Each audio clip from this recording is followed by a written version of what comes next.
Puji nama Tuhan, Shalom. Perkenalkan, nama saya Nuriman Santi Mendrova dengan Prodi Pendidikan Agama Kristen. Saya seorang mahasiswa Sekolah Tinggi Teologi Tapga Batam. Hari ini, saudara, saya akan mempresentasikan materi saya tentang dogmatika 5, yaitu soteriologi atau disebut dengan keselamatan. Mari kita membahas tentang soteriologi. Secara singkat, soteriologi diartikan sebagai suatu ajaran tentang keselamatan. Dikatakan sebagai ajaran karena itu merupakan gabungan dari dua kata Yunani, yaitu soteria dan kata logos, yakni firman, perkataan, kata, ajaran yang kemudian diartikan sebagai suatu ilmu. Kata soteria sejajar atau sama artinya dengan kata Ibrani dalam PL, yaitu Yesha atau Yasha, yang berarti kebebasan dari suatu yang mengikat atau yang membatasi, kemudian memberikan keleluasaan dan kelapangan kepada sesuatu. Sekarang kita masuk pada slide berikutnya tentang definisi keselamatan. Definisi keselamatan adalah suatu penyelamatan jiwa dari dosa dan kematian. Keselamatan juga disebut sebagai pembebasan ataupun keamanan dari kodrat dosa.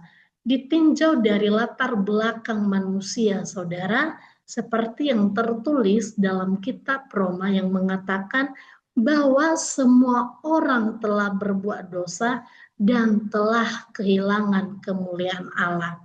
Dengan hadirnya Yesus sebagai pembebas, sebagai manusia yang menyelamatkan kita orang berdosa, kita dibebaskan dari belenggu dosa, penyelamatan jiwa dari maut, dan kita menerima janji kehidupan yang kekal. Maka dengan itu, saudara, kita bagaikan manusia yang tenggelam di dalam air, yang sulit untuk dijangkau. Dan ketika ada tangan yang menarik kita kembali ke atas, itu merupakan bukti bahwa kita diselamatkan. Ini adalah gambaran kita ketika kita tenggelam, ketika kita masuk dalam dosa, kita diselamatkan bukan karena usaha kita, melainkan karena anugerah Tuhan. Jadi saudara, dikatakan bahwa keselamatan adalah kebebasan dari hasrat duniawi, dari kedagingan, dari kemanusiaan serta godaan yang mengarahkan manusia keluar dari penerangan dan persekutuan penuh dengan Allah. Tentunya akan muncul beberapa pertanyaan tentang keselamatan seperti ini.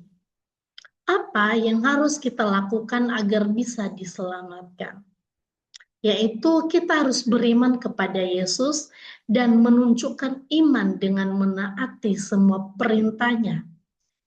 Seperti yang tertulis dari kitab Kisah Para Rasul 4 ayat 10 dan selanjutnya, ini merupakan bahwa iman harus dibuktikan melalui perbuatan dengan ketaatan kepada Tuhan Yesus.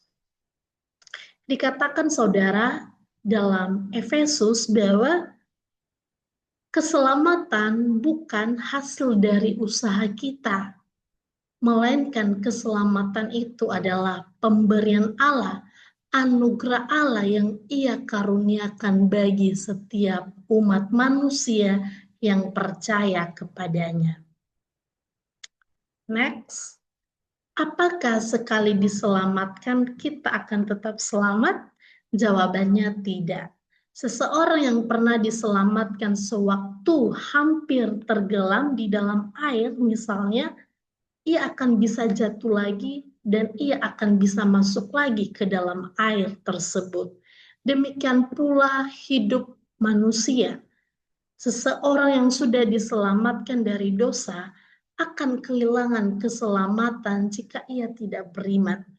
Karena itu saudara, Alkitab menasihati kita untuk terus memelihara iman kita, berjuang keras dalam kepentingan iman agar kita tidak kehilangan keselamatan tersebut.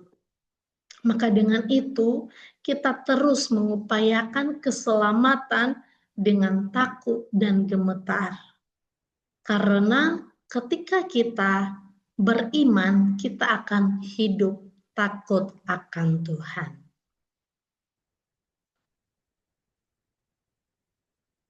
Apakah semua orang akan diselamatkan? Tidak semua orang akan diselamatkan. Seperti yang tertulis dalam Yohanes 3 ayat 16, karena begitu besar kasih Allah akan dunia ini, supaya setiap orang yang percaya kepadanya tidak binasa, melainkan beroleh hidup yang kekal. Terkutip dalam ayat tersebut, setiap orang yang percaya kepadanya, itulah yang akan diselamatkan. Maka dengan itu saudara, adapun aspek-aspek dari keselamatan yang kita peroleh, yaitu panggilan Injil. Ini merupakan suatu undangan Allah kepada semua orang untuk datang kepada Kristus. Tetapi seseorang yang mendapatkan panggilan Injil ini ialah seseorang yang dipilih Allah, yang diberikan kemampuan oleh Roh Kudus dalam merespon panggilan dengan benar. Yang kedua, regenerasi atau kelahiran baru. Ini merupakan suatu karya Roh Kudus yang mengubah hati seseorang sehingga ia menjadi hidup secara rohani dan mampu percaya kepada Injil firman yang disampaikan. Yang ketiga, konversi. Di dalam konversi terdapat dua unsur, yaitu pertobatan, di mana pertobatan ini berbalik dari dosa dan mulai hidup dalam ketaatan kepada Tuhan. Pertobatan adalah perubahan pikiran, perasaan, dan juga tindakan. Yang selanjutnya, unsur kedua, iman. Iman adalah kepercayaan sepenuhnya hanya kepada Kristus yang menjadikan Tuhan dan Juru Selamat dan tempat untuk berserah penuh padanya. Yang keempat, iman. Iman yang akan menyelamatkan terjadi ketika kita menerima Kristus dalam hidup kita, bukan hanya sekedar pengetahuan, tetapi harus dengan keyakinan dan juga penyerahan diri. Pembenaran. Pembenaran adalah tindakan Allah yang menyatakan kita benar, bukan karena perbuatan, tetapi karena iman kepada Kristus. Dosa kita diampuni, status kita berubah dari hamba dosa menjadi anak Allah. Yang keenam, pengudusan. Pengudusan adalah suatu proses yang terus-menerus di mana Roh Kudus terus bekerja dalam membentuk karakter agar semakin serupa dengan Kristus. Dan yang ketujuh, pemulihan akhir. Ini adalah puncak keselamatan di mana Kristus akan datang kembali. Orang percaya akan menerima tubuh yang mulia, bebas dari penyakit, penderitaan, dan dosa. Jadi saudara, keselamatan adalah anugerah Allah dari awal sampai akhir, di mana Allah adalah Alfa dan Omega. Ia memulai dan semuanya berawal dari Allah. Dikerjakan oleh Allah, disempurnakan oleh Allah, dan kita dipanggil untuk merespon dengan pertobatan, hidup beriman, serta hidup taat setiap hari. Demikian presentasi saya ucapkan terima kasih. Shalom.